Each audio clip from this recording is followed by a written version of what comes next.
So let me tell you about my worst business trip. I once flew from Cape Town to Sao Paolo in Brazil to look at scrap metal and sugar in the middle of nowhere somewhere in Brazil. I can't even pronounce the town.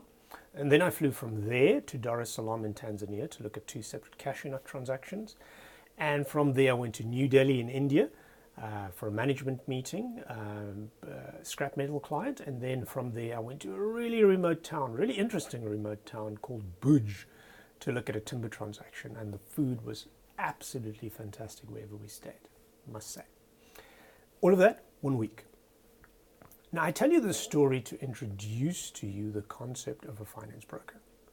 If you haven't picked it up by now, finance is a world where you're always borrowing from someone who is sitting on someone else's money. That's either a banker or a fund manager, but there's actually a long chain of people playing a role in the decision-making process.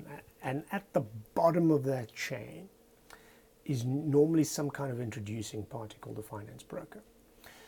This is normally an ex-corporate guy, maybe worked for a bank or a finance firm, has decided to use their connections to arrange capital, but usually doesn't do much more than forward your deal to somebody like me, who then does the hard work of understanding the detail of your transaction, jumps on an aeroplane, really gets stuck into whether this deal has got good reason to have a future.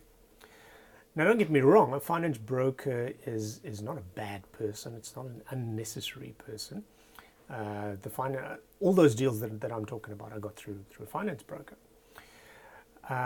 Two, in fact, put together that collection of transactions.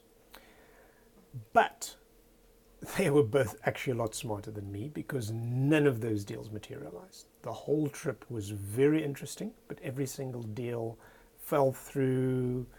Client didn't have their stuff in order, the due diligence wasn't ready, and then there were some innocent reasons why the deal failed.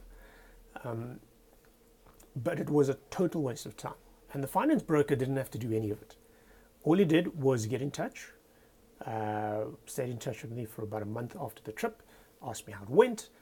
He was disappointed at the outcome, but he didn't wipe out a week of his life traveling the world to see if these deals could work.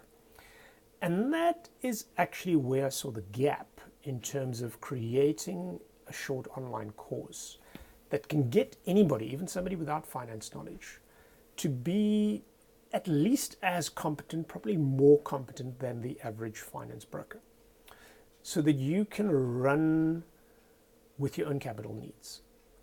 With a little bit of support, and if you click on the link and you register for the free course, you'll be able to see what that's all about, so that just between you and the little bit of support we give you, you can do a substantially better job than the average finance broker.